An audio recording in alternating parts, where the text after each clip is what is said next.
We have two Atlanta Hawks legends on our couch today. Man, get the out of here, bro. I can't believe you just said that bullshit. Said two Atlanta Hawks legends? Boy.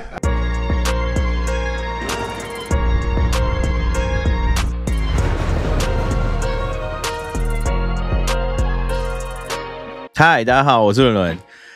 T-Mac 上个礼拜上了 Melo 的节目，说一些有趣的事情，其中之一就是他说觉得 Melo 应该拿04年的新人王，而不是 LeBron。然后再加上呢 ，T-Mac 前一阵子说过，他跟 Shaq 搭档也可以拿冠军。那有些人就开始通灵说，T-Mac 是在暗中批评 LeBron 跟 Kobe。最近呢，另外有一则新闻是前 NBA 球员 Trevor Ariza 陷入财务危机。那生涯账面他的收入有1亿2千万，但是他现在跟法院申请破产，希望可以降低赡养费，因为就是没有钱了。那球员的财务问题，04年新人王，还有 T-Mac 跟 Kobe 的关系 ，T-Mac 在这个 Melo 的访谈里面，就是 Podcast 里面全部都有谈到。这个 Podcast 大概1个小时长，那 T-Mac 聊了很多，我会分成3集做。今天呢的主题，我们就先在NBA 球员的财务问题，还有 T-Mac 跟 Kobe 的关系，我们直接来看他是怎么说的。We've been trying to get this shit done for a long time, get him on this couch. This man is a prolific scorer, an iconic player in his generation and of all time in NBA history. He's a 7-time All-Star, 7-time All-NBA, and a 2-time scoring champion. Welcome to the Hook, NBA Hall of Famer, Tracy McGrady, a.k.a. T-Mac. T-Mac. Man, Melo Studios, man. We in the hood. It's not a hood kid at 18 years old going into millions of dollars, where growing up, I didn't learn anything about financial literacy. Like, no one taught me this. The highest, salary in my family probably is $35,000, $40,000. My back door growing up, bro, didn't lock, didn't close. I had to put a board to have my motherfucking back door, or a chair to keep my back door closed.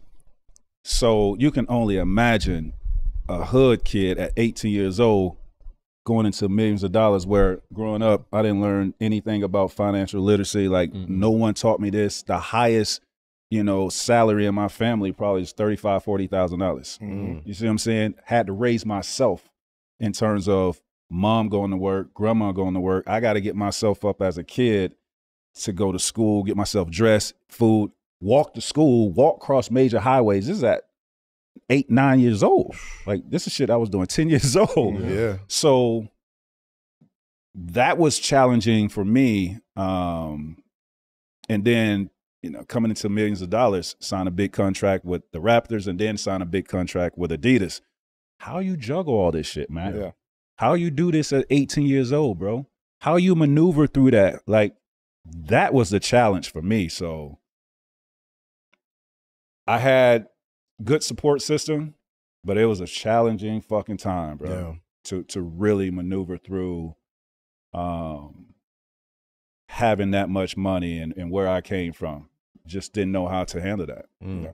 Was there a specific time, like maybe in your rookie year, maybe after the Adidas deal, where you sort of felt that you had it under control, as far as I never felt, no. Yeah. When in my earlier days, I never felt like I had it under control, ever.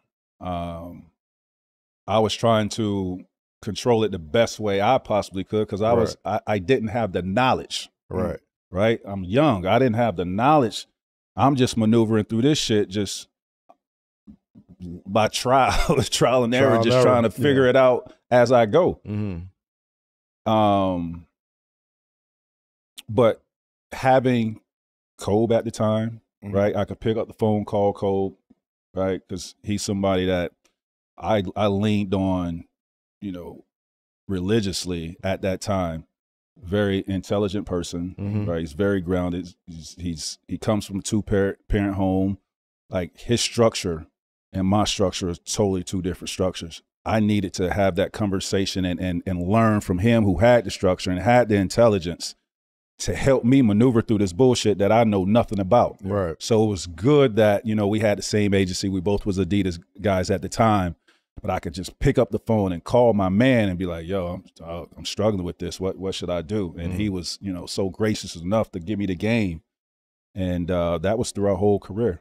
I mean, what would you guys usually talk about? Like around, were there like specific moments? Was it like going to Orlando and becoming like the franchise guy? Like what was it? What was Life. Everything. Everything, bro. We talked about everything. Everything. I mean, I was living with it. I stayed with it. So yeah. We had these conversations. And then, wait, y'all lived together? Huh? You say you stayed with him, you said? I stayed with him, yeah. No, I didn't know that. At his house in L.A. Okay. Stayed with him. Okay. And then we went to a trip to Paris together for Adidas. So just to have those conversations, man, it really got me through a lot. And I'm not even just talking about basketball. I'm just talking about the other shit with having money and having to deal with, family and maneuvering through all of that. Right. Basketball life. Yeah. You know what I mean? What comes with that? I didn't know how to deal with that. Kobe grew up in this. Yeah. Right? He grew up in this. Yeah. So he's got the blueprint. This shit is all a blank canvas for me, and I'm trying to figure it out. Yeah. Wow. Trying to figure it out. Even from like a mentality standpoint, how you approach games, right? How you work out. I don't have any of this. I just used to hoop as a kid. Go to bars to hoop, found a playground and hoop. I ain't really work out until I got to the pros. Wow. Right? Wow.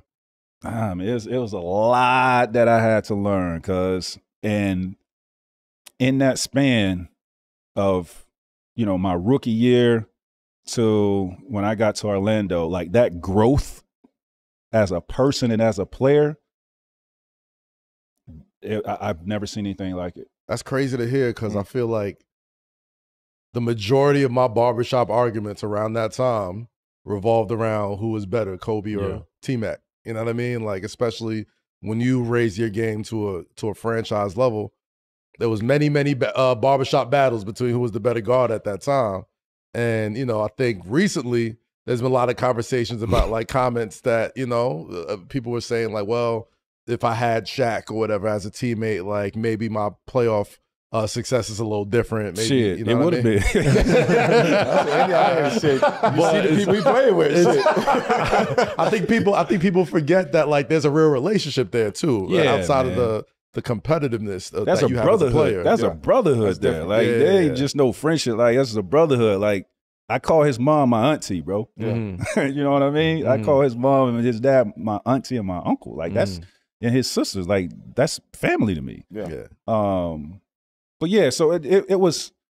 I think when you don't know the relationship, and it's the internet, you don't know the relationship, and then you so attached to an individual of his greatness that you can't accept anything, right? And that's what it was. But I get it. But if you know me, if you know me and you know my relationship with my brother, I'm an advocate of always putting Kobe in top 5. Like I'm always battling for my brother out here. So that one moment, that's what we gonna use. I was dying laughing at the shit that I was saying. It was so funny. It was but honestly, that's just keeping it real. Like it's keeping it a buck and really standing on the actual truth and the facts. We talking about dealing with actual facts. These are actual facts that these two guys were brothers. Yeah. They had real friendship. It was real relationship. These was friendships that we talk about today that we would love to have with this younger generation to pick up the phone and say, "Yo, champ, but yo, I need advice on this 5-year, $238 billion." Like, what, this is the conversation.